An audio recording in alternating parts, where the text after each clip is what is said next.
Les voitures et Dylan, c'est une histoire d'amour qui remonte à l'enfance. C'est mon père qui m'en a parlé. Et lui, il a été mécanicien.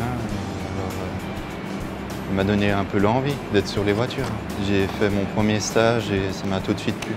De la voiture familiale, Dylan est passé à d'autres véhicules. Il travaille à la carrosserie Facchinetti à Neuchâtel. Son défi, faire disparaître comme par magie bosses, éraflures et autres trous laissés sur la tôle de nos 4 roues. Ici, c'est plié. Alors j'ai dû démonter le feu, le portillon et tout ce qui est moulure. Ensuite, notre expert revêt l'équipement adéquat pour passer la meule d'abord. Une fois la peinture enlevée, il peut s'armer d'une pointeuse. En fait, ça soude au bout, c'est comme collé. Et après, on tire la tôle, ça nous permet de redresser. Mais nous, on veut voir ce que ça donne en pratique. Petite démonstration. Et pour terminer, on vérifie. On regarde avec la main parce qu'on sent les imperfections. On regarde par rapport au véhicule aussi. Et on utilise des râpes, ça nous permet de voir si c'est droit. C'est le carrossier peintre qui prendra le relais par la suite. Du reste, Dylan pourrait presque s'en occuper lui-même. Quand j'ai commencé mon apprentissage de tôlier, il y avait aussi carrossier peintre qui m'intéressait.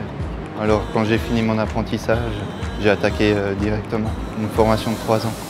Dylan est motivé. Grâce à son CFC obtenu l'été dernier, il a pu commencer sa formation de peintre directement en 2e année. Un vrai défi qui demande quoi? C'est de tout réapprendre depuis le début. Et vu que j'ai pas fait la première, il faut que je rattrape le tout. Une année, quoi.